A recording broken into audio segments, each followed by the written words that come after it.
Hello friends, welcome to my channel. तो चलिए देखते हैं आज तटीय मैदान कोस्टल प्लेन। इससे पहले हमने देखा था मरुस्थल के बारे में। ठीक है, इस स्लॉट को हमने देख लिया मरुस्थल के बारे में। तो आइए देखते हैं आज तटीय मैदान। उसमें भी हम देखेंगे सिर्फ आज पश्चिमी तटीय मैदान। उसके बाद चलेंगे अगले सप्ताह पूर्वी तटीय मैदान में। ठीक है ना। तो आइए देखते हैं। तो जो हमारे चैनल पर नए हैं, चैनल को सब्सक्राइब जरूर कर ले ताकि आपको नोटिफिकेशन जो है मिलता रहे। ठीक है, तो आइए देखते हैं तटीय मैदान। तो प्रायद्वीपीय पठार दक्षिण के पठार के दोनों किनारों, पूर्वी एवं पश्चिमी किनारों पर संकीर्ण तटीय मैदानों का विस्तार है। करे पश्चिम में यह मैदान संकीर्ण एवं कटाछटा है। ठीक है, जबकि पूर्व में चौड़ा एवं समतल है। तो यहाँ पे ये एक पॉइंट बनता है और क्वेश्चन पूछा भी जाता है। तो रिवर्स करके भी दे दिया जाएगा कि पूरब का मैदान जो है चौड़ा एवं समतल है और पश्चिम, अच्छा पूरब तो हम सही पढ़ दिए ना। पूरब का मैदान जो है संकीर्ण एवं कटाछटा है और उसको रिवर्स करके वही कर। इस मैदान का निर्माण समुद्री तरंगों द्वारा अपरदन एवं निक्षेपण या पठारी नदियों के द्वारा बहाकर लाए गए अवसादों से हुआ है। ठीक है, आगे है कि यह पश्चिम में अरब सागर से लेकर पूर्व में बंगाल की खाड़ी तक विस्तृत है। भारत की तट रेखा लगभग 6100 किलोमीटर लंबा है। तो ये भी आपको पूछा जाता है। कर स्थिति और सक्रिय भूआकृतिक प्रक्रियाओं के आधार पर तटीय मैदानों को दो भागों में बांटा जा सकता है। वही ऊपर हमने जो डिस्कस किया, पश्चिम तटीय मैदान और पूर्वी तटीय मैदान। तो आज हम देखेंगे पश्चिम तटीय मैदान। ठीक है, तो आइए देखते हैं पश्चिम तटीय मैदान के बारे में।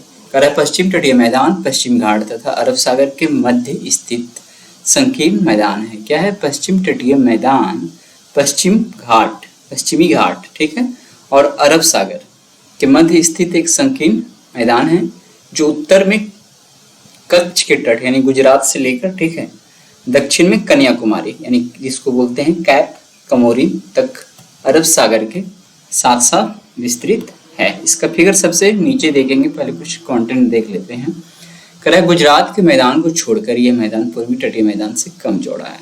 यानी कि एक तरह से ध्यान दिया जाए तो पश्चिमी तट जो है गुजरात में कुछ तो चौड़ा है, बट बाकी जगह की बात किया जाए तो वही इसीलिए बोल रहा है गुजरात के मैदान को छोड़कर यह मैदान जो है पूर्वी तटीय मैदान से कम चौड़ा है।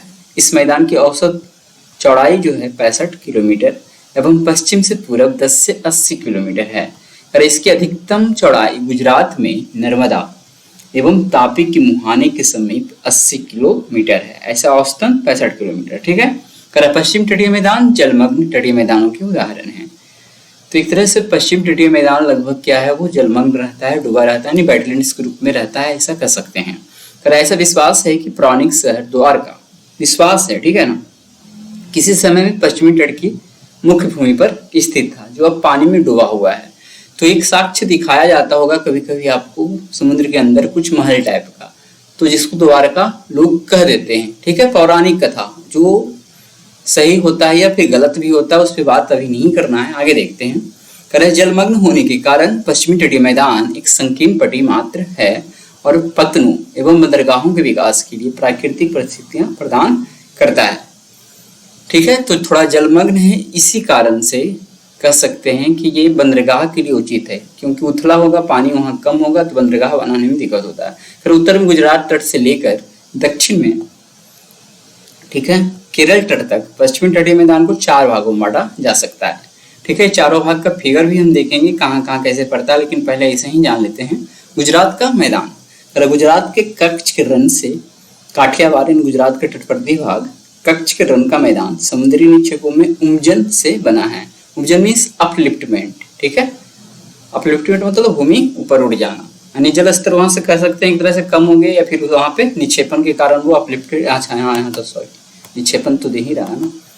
कर कोंकण तट, कर उत्तर में दमन से लेकर दक्षिण में गोवा तक 530 किलोमीटर लंबा एवं 35 से 50 किलोमीटर चौड़ा ये कोंकण तट कहलाता है। फिर कर्नाटक या कन्नड़ तट इसी को बोलते हैं।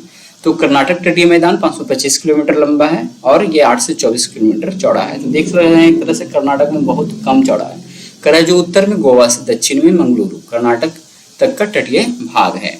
कर मालाबार तट, उत्तर में मंगलुरु से दक्षिण में कन्याकुमारी तक के तटीय भाग। अरे उत्तर में मंगलुरु, मलाबार तट कहाँ कहाँ है? उत्तर में यदि देखें तो मंगलुरु यानी कर्नाटक में स्थान है एक मंगलूर या मंगलुरु बोलते हैं। दक्षिण में कन्याकुमारी ने तमिलनाडु में स्थान पड़ता है।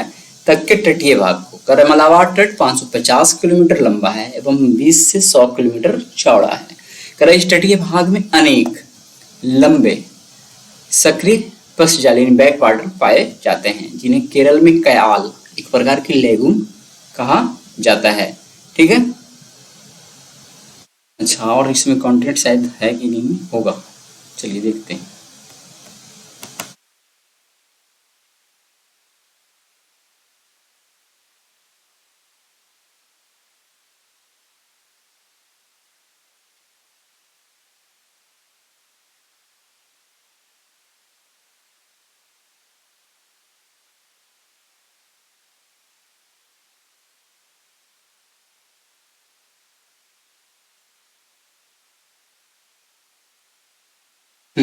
आइए यहाँ से देखते हैं।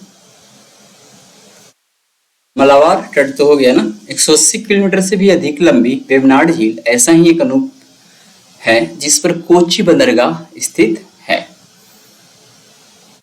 तो ये हो गया वेवनाड झील के बारे में, यानी एक तरह से कयाल है।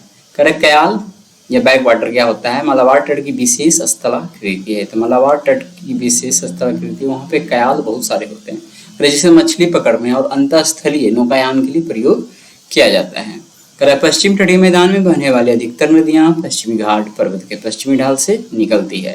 तो क्या कह रहा है? पश्चिमी तटीय मैदान में जो भी बहने वाली नदियां होती है, अधिकतर नदियां जो है पश्चिमी घाट के पर्वत के पश्चिमी ढाल से निकलती है। यह नदियां छोटी व तीव्रगामी होती है, छोटी होता है और तेज गति से चलता है, इसीलिए इन नदियों के द्वारा मिट्टी का जमाव अधिक नहीं हो पाता है।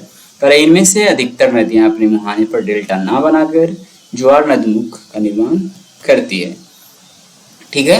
तो एक चीज ध्यान रखना है ऑब्जेक्टिव क्वेश्चन के तौर पे कि पश्चिमी तट से होकर उधर अरब सागर में गिरने वाली जो भी नदियां हैं वो डेल्टा का निर्माण नहीं करती है, ज्वार नदमुख का निर्माण करती है।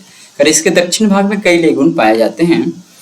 न्यू मंगलुरु और कोच्चि के बंदरगाह इसी लेगुन पर स्थित है। यहाँ पर कुछ अपशिष्ट मैदानों का भी निर्माण हुआ है जिसमें सौराष्ट्र और कच्छ का मैदान मुख्य है।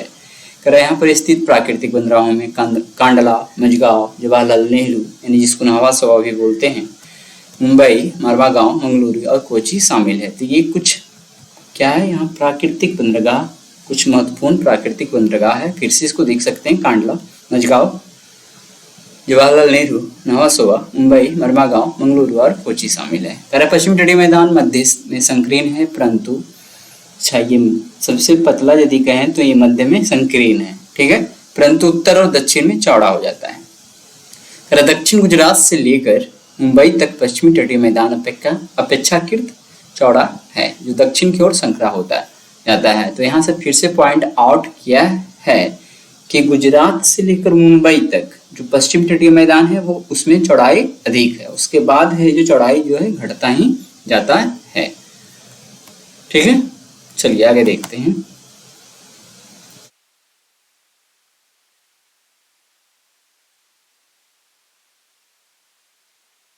तो यहाँ पे कुछ देख सकते हैं फोटो में।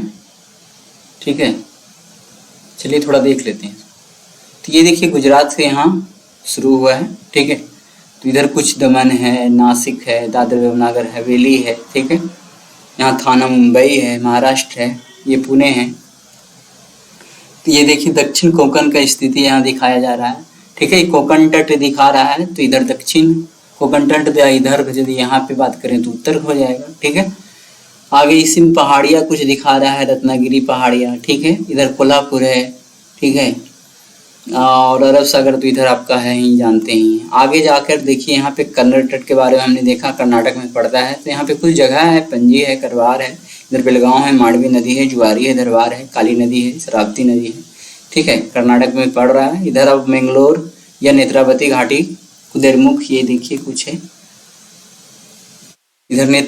ठीक है, ये है नेत्रावती नदी, ये सब कुछ भाग है, कन्नूर है, माहे है, तो ये सब आप देख लीजिएगा। पेरियार नदी है इधर। ठीक है, केरल का। और ये मलाबार तट है। अब इसी में कुछ भाग है, इधर एर्नाकुलम है, कोटायम है, कोचीन है, वेवनाड हिल है, एलेम्पी है, क्यूलोन है। ठीक है, तो इसको थोड़ा और देखते हैं, नीचे थोड़ा सा है, फिगर को देख लेते हैं। ठीक है, यहाँ पे आप देख सकते हैं कुछ है इधर तो ये है कि उस एरिया में क्या क्या पड़ता है, कुछ क्वेश्चन क्रिएट होते हैं। जैसे मालाबार तट में है तो इधर क्या क्या है, तो वेम्बनाड झील मालाबार तट वाले एरिया में पड़ेगा। ठीक है, उसके बाद यहाँ पे है महेंद्रगिरी पर्वत, भारत की दक्षिणतम चोटी, तो ये सब पड़ेगा मालाबार तट वाले में। भारतीय राज्य का सबसे दक्षिणतम राजधानी यहाँ तिरुवनंतपुरम। ठीक है, तो ये सबसे सब कुछ है। तो आज हमने पश्चिम तटीय मैदान देख लिया, तो कोशिश करेंगे अगले बार आपका पूर्वी तटीय मैदान रहेगा। ठीक, चलिए, तो आज की वीडियो में इतना ही। वीडियो अच्छा लगा हो तो चैनल जरूर सब्सक्राइब कर लें, साथ ही साथ वीडियो को आप शेयर भी कर सकते हैं। चलिए, आज भर के लिए